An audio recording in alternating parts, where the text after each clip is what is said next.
Hello, hello, hello. Thank you very much for joining me. My name is Ken Ajoku, and I'm going to be your host today.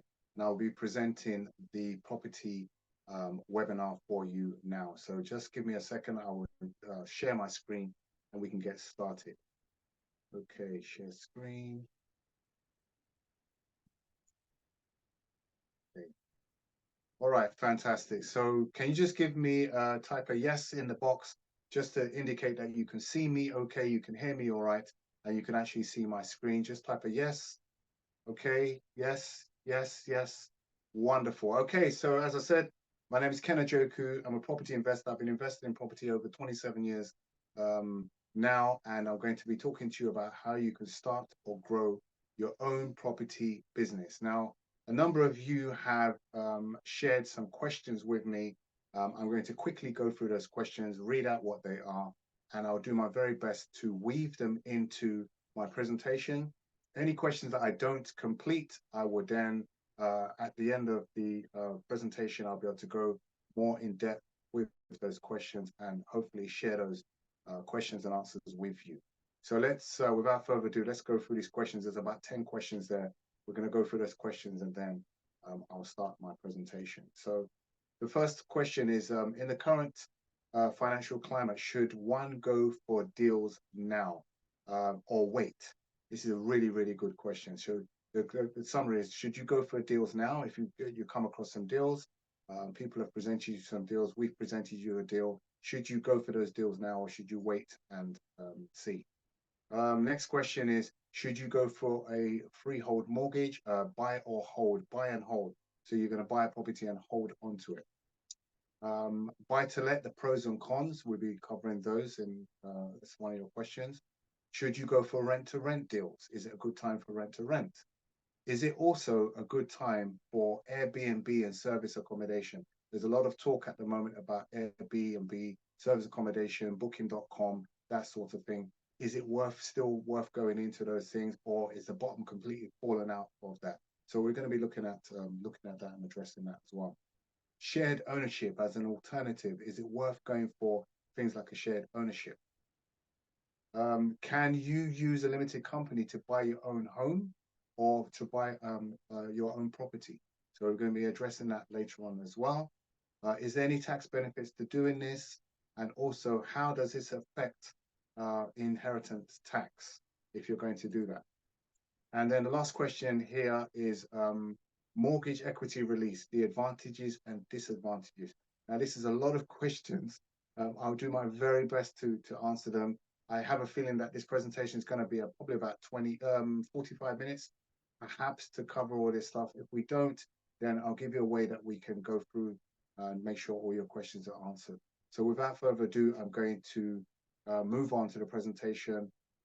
Just give me a yes, type a yes in there just to understand that that's what we're doing and that you can still hear me okay.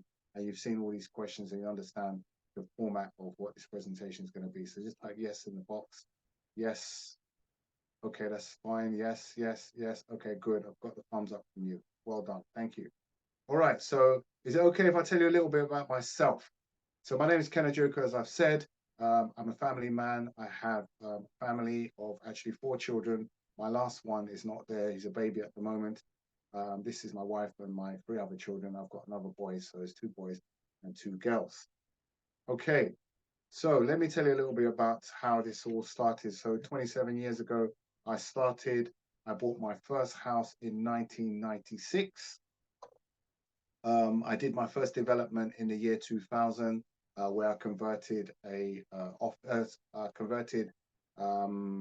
offices into residential flats, and then I had a ground floor shop which I converted into a delicatessen, and I've still got those properties now.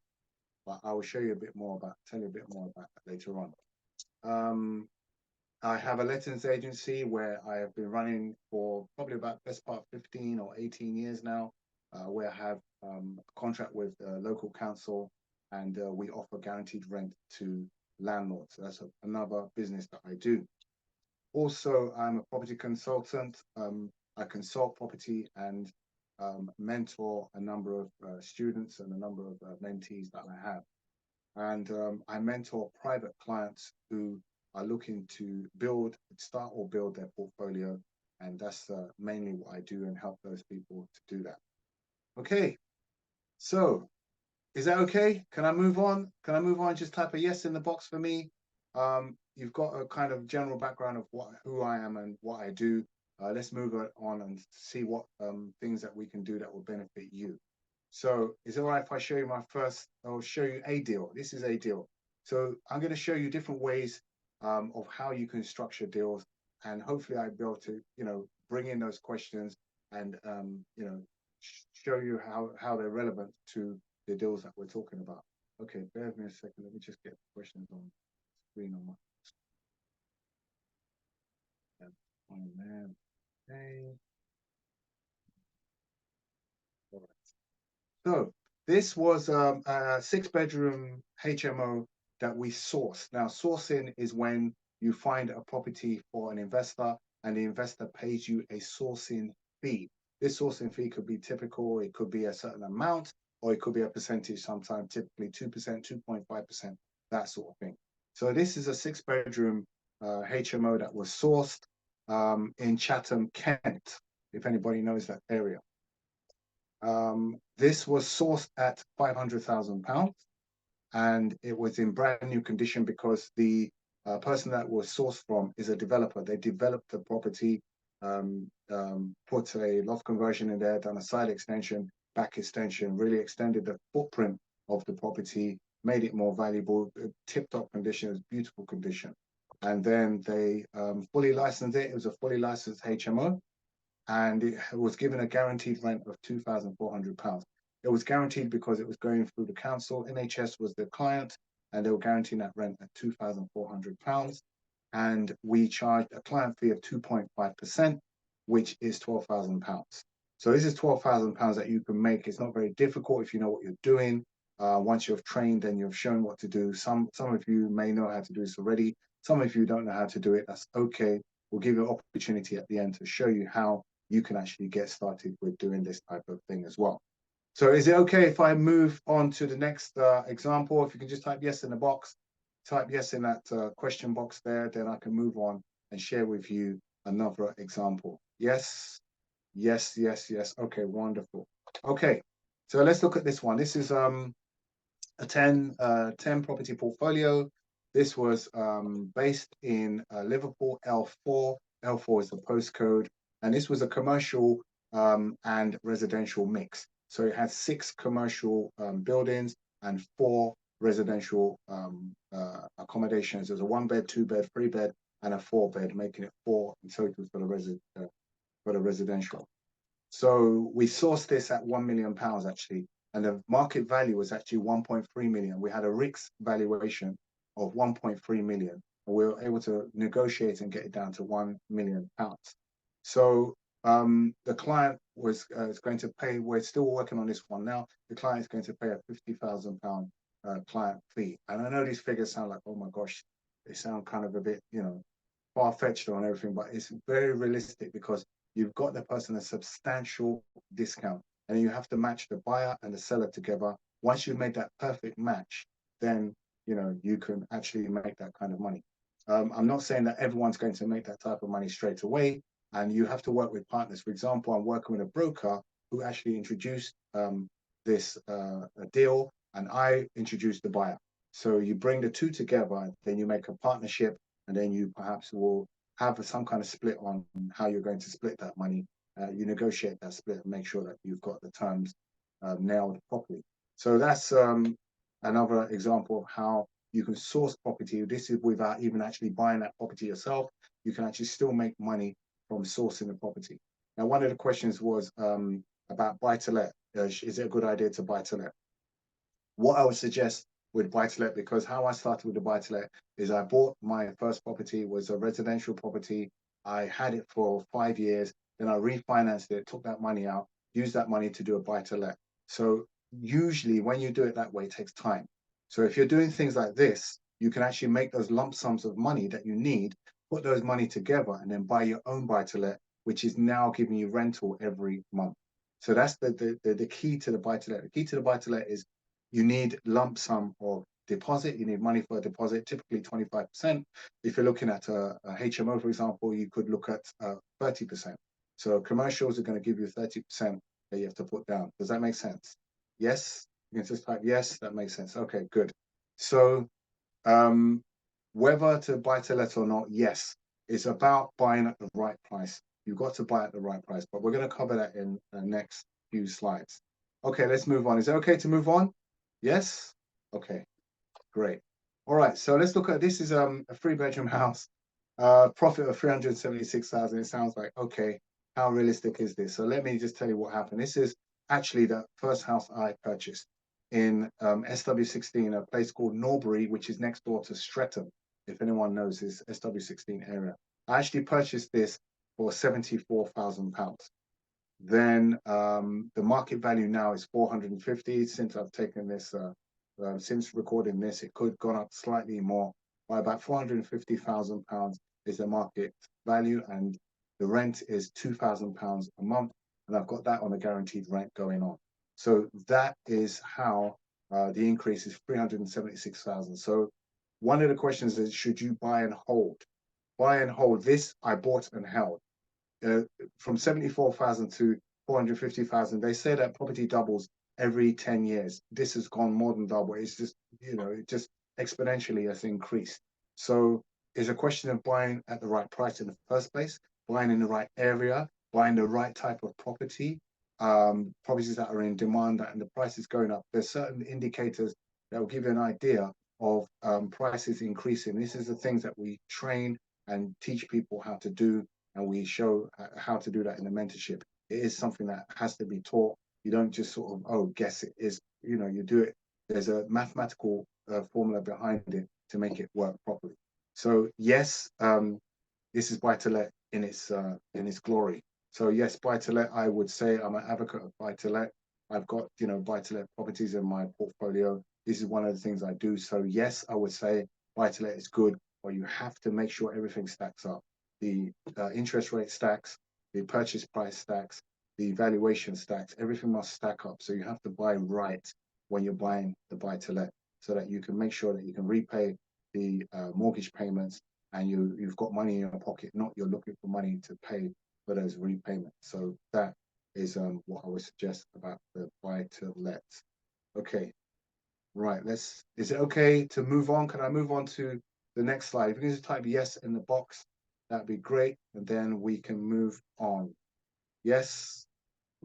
Yes, good, good, good. If you have any other questions, please feel free to type it in the box and I'll do my best to come. If we've got any, come to it at the end. If we've got any time at the end, I will try my best to answer those questions. If not, I could always get back to you and let you know, call you or email you those answers. Okay, so we move on. So this is the property. Remember I told you I had my first commercial property in the year 2000 where I bought. So if you look here, this was a ground floor shop. This is now the delicatessen. When I bought it, it was a print shop, and I converted it into a delicatessen, and they are now running. They've been there. This is how long they've been there? Almost 10 years. So that is really, really good. And what I did above here is I converted the offices. There were offices before, and I converted them into flats. I put a loft conversion at the back there, and also developed inside into 2 flats. One was like a, the top floor flat, like a penthouse kind of flat at the back, and then the flat that was down here, which is at this level here, is a 2-bedroom flat. So that's that. Then let's look at the figures. So this is London SW16 again. I purchased this for £165,000. I bought this for 165. I developed it. I spent £90,000 doing the development work on it. I refinanced the property, and now its market value is £850,000. So going up by a value of 595,000. So what I was able to do with this property was able to refinance. So one of the beautiful things that you can do when you have a buy-to-let property or commercial property like this is that you refinance. When you do commercial, usually you get 5 years lending. You get 5 years lending on it. So you have the opportunity to refinance. So what I did is I refinanced. I was able to pull out money from that and use that money to buy more property. What you got to remember is that the property has got to, the money that's coming from that property has got to be able to pay its loan and give you money in your pocket. If it's not doing that, then you've not done the maths has not been done properly, you've bought wrong, or you've purchased at the wrong price, and you've not been given the right instructions or guidance or coaching. So just remember that, there's money that can be made. This property, I bought it in the year 2000. Where are we now? 223. So 23 years on, it's still there. It's still giving rental. It's giving me £3,650 a month rent. So it's doing very well, and it's valued up as well. So these are some of the things you can do on a long-term basis. You can start with residential and then move on to commercial. One of the questions is about a limited company. I would strongly recommend buying in a limited company, but you have to have what we call exit strategies in place. You must know what your exit strategy is. If you don't know what your exit strategy is, then you will get in trouble, because if, for example, your exit, you don't have a strategy and you buy it, and 2 years time you want to sell it, and then you're penalized for having to sell it early because there's what's called a redemption fee you have to pay, then that might not help you. Does that make sense? Okay. If not, then you have an exit strategy. You might say, right, I'm going to buy it, and then I'm going to refinance it. I'm going to use that money for the refinance and put down other deposits and buy more properties. That's what you got to remember. You got to remember that properties should have children. When they have children, they generate even more property. So just remember that. Does that make sense? Okay, good. All right, fantastic. Okay, so let's move on. Let's move on. Oh yes, the value increased, the 595 plus 595,000.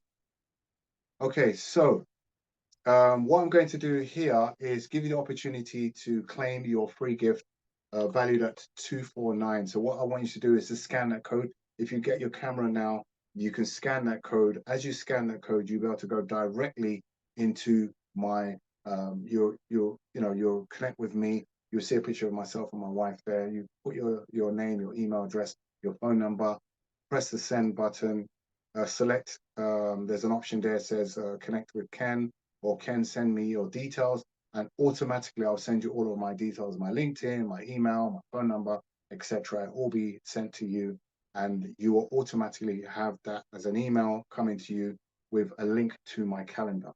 So that link to the calendar, once you click on that link, you'll be able to book a call with me, and that will be your free gift. I won't charge you for that. That'll be your free gift to have a 20-minute call with me, and then we'll be able to speak about your questions in a bit more structured format and specifically for your situation. So that's the scan code. If you can't scan the code for any reason, then you can type tinyurl.com/talk property. tinyurl.com/talk property. That will take you immediately to my calendar. You can book that call. We can have that chat, and you can claim your free gift that's worth £249. Okay, so what I'm going to do is I'm going to move on to the questions now, and then I'll put this code back on the screen just in case you haven't had your phone handy, or you missed that opportunity to do that. I'll put it back on the screen in a moment. All right, so your questions. In the current financial climate, should one go for a deal or not? Deal now or later? I did mention earlier on that it's all about the numbers. You need to get the numbers right. If the numbers are right, there's always a good time to buy property. People think, oh, the interest rate's high. Oh, pandemic's going on. Oh, the media saying never buy. What is happening is people are dying, yes, but people are also moving. People are still, they still need a roof over their head. There's still demand. There's still a shortage of housing in the UK. Since there's a shortage of housing in the UK, you will sell or buy property. That's what happens. If you buy property, you'll be able to rent it out. If you're selling property, someone's going to buy it. But you have to get it at the right price, the right time, and the right location. All of these things are very key to make sure it works. Also, you need to know what's going on in the area. What's the development plans? What's happening in the area? What's the latest trend? What's been going on in the last 10, 15, 20 years? All of these things is what's called due diligence. We do all these due diligence when we're sourcing property for our clients, and also when we're training our mentees to do the same thing. So that's what I would say in terms of the current financial climate. Freehold, mortgage, buy or hold. I covered this already in the presentation. I shared with you, property that I've bought and held, and how I've been able to refinance, pull out that finance from those properties to use to buy more properties. So that's my opinion. Some people might want to do flips. So if you're doing flips, for example, there's strategic ways of doing the flips. A lot of people might want to pour in so much money into the flip and then get hit by capital gains and do all these other things. There's more strategic ways of doing this. You don't have to do it that way. There's ways that you can buy properties without actually having to purchase that property and still flip it and still make substantial amounts of money. If that's something that you want to do, by all means, reach out to me. I'll give you the code in a second. Reach out to me and then I'll be able to explain in a bit more detail how you can actually structure and do that yourself. So that's something that is very exciting to do. We've done it a number of times and it works fantastic. So yeah, reach out to me to us and then we'll be able to help you with that because I won't be able to cover it in the time that we have here. Buy to let, pros and cons. Buy to let. So buy to let, you have the asset. One of the things, one of the advantages, you buy the asset, you own that asset. Another advantage, you've got guaranteed money coming in. Your money is coming in from the rent all the time. Some of the downsides or some of the cons would be that you need a large deposit. You're going to need quite a bit of money to put down before you can actually purchase that property. What's another con? Another con could be if you don't know how to manage properties properly, you might have what's called a void. A void is where there's no one renting that property, the property's empty, no money's coming in. One of the things that I thank God for is the fact that, for example, that commercial property I shared with you, the one with the shop downstairs and the 2 flats above, those flats above have been void for 2 weeks in 20 years, 2 weeks. And they are only void because we needed to do decoration. We've been blessed that because it's very near to the station and we've had very good tenants and we know what we're doing with the tenants, we have a good communication, a good relationship. They've managed to maintain and stay there and we've increased the rent consistently and people have, they just don't want to move. The tenants we got there have been there, about 7 or 8 years. So if you have good tenants and you know how to manage them properly, you know how to manage and get your rent done properly, then, it's happy days for everybody. So those are some of the pros and some of the cons. There's so many more, but as I said, there's not sufficient time to go into all of those now. But if that's something that you want to do, reach out to me, reach out to my team. I'll give you the link in a minute again, then you can just reach out to us and we can discuss that a bit further and take you, help you along on your journey to buy to let and, other aspects of property that you want to consider. Rent to rent. Rent to rent. To be honest, how many rent to rents I've got in my portfolio? One. I've got one rent to rent in my portfolio. I think it only makes about £300 a month. It's completely hands-free. No, it makes about £400 a month actually. It's completely hands-free. I don't have to do anything with it. It's got a great tenant in there. I basically rented it from the landlord who I was renting other properties for him in my letting company. I said, look, don't leave this property empty. It's been empty for a long time. Either sell it to me or let me give you guaranteed rent for it. In the end, he went for the guaranteed rent and hence how the rent to rent happened. So if you want to do rent to rent, then you have to be looking at strategies that are going to make you a considerable amount of money because the interest rate as that's going up or the rent as that's going up, you're going to have to be paying back that landlord that rent. So you have to make sure you're guaranteed, you're guaranteeing that rent and you'll be in a strong position to pay. Does that make sense? If that's type yes, that makes sense. I don't want to go because I can go on and on and on. Or I don't want to go on. I'm going too fast, or it's just very complicated. And I want it to be as simple as possible so you understand what I'm saying. So rent to rent, it really does depend on the numbers. Do the numbers work? Are you ready to manage that place? Can you outsource it? If you outsource it to someone else to rent for you, will you still be able to make the money? If the rent goes up and you have to pay the landlord more money, are you still in a position to do that? Okay, if it ticks all the boxes, then fine, you can go ahead and do that. If you're interested in getting rent to rent and not paying, getting it as cheap as possible or getting it as low as possible, or finding different strategic ways of doing that, reach out to us again. The QR code will be coming up in a minute. I'll be able to share that with you.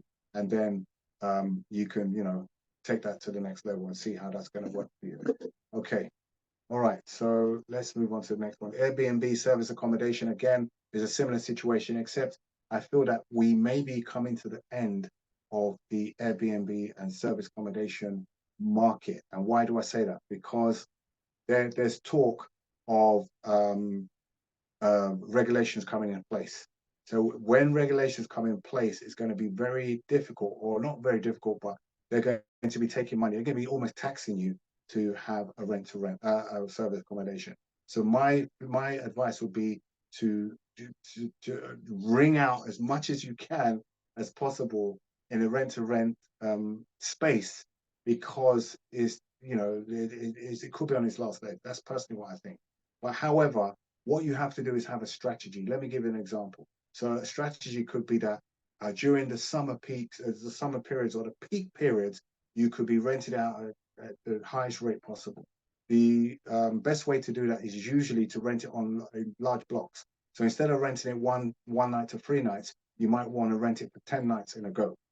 So that at least for 10 nights in one block is rented out, you're getting good money. The next 10 nights is one block is getting good money. That's, do that 3 times and that's your month. You've got a month of income coming in.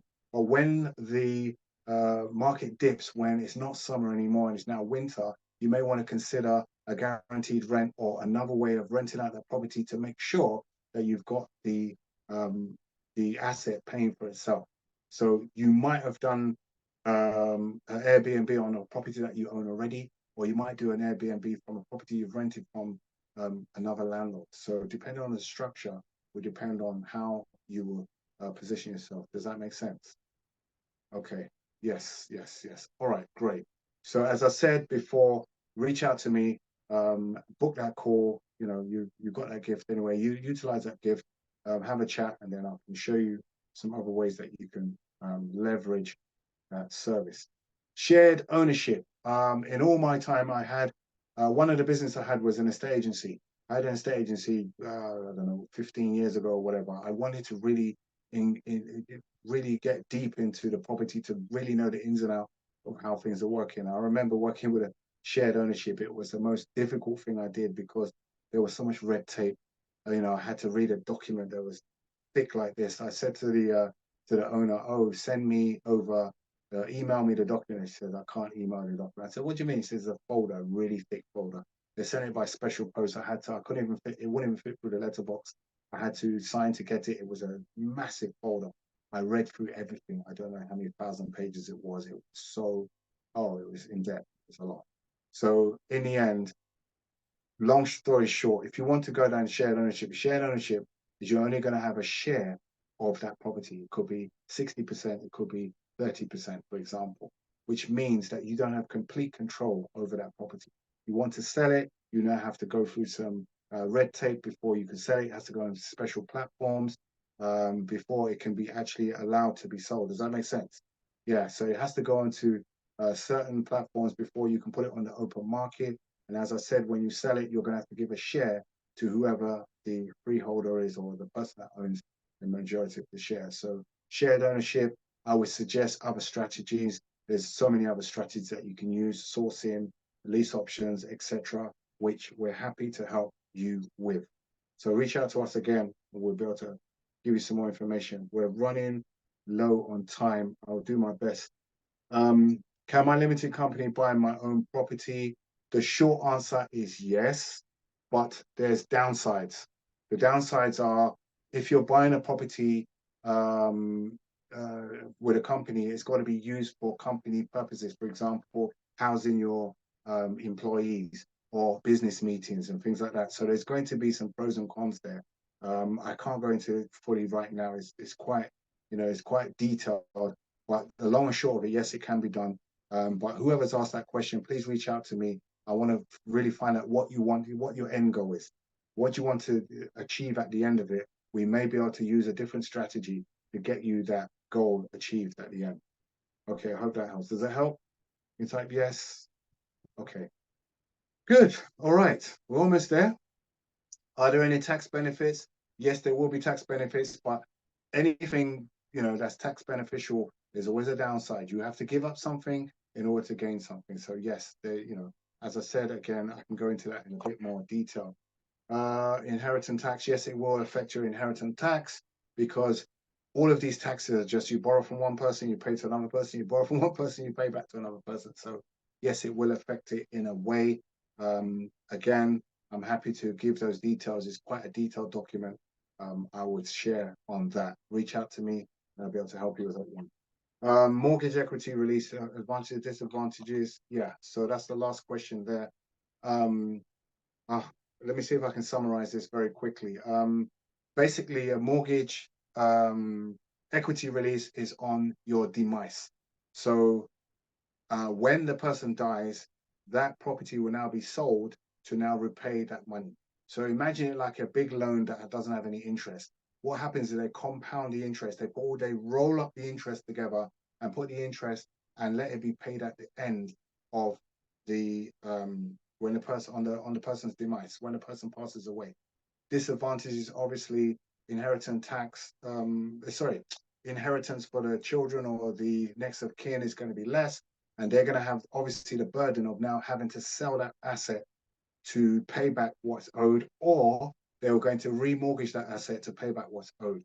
The disadvantage could be that it could become negative equity. In other words, the property is worth less than they borrowed.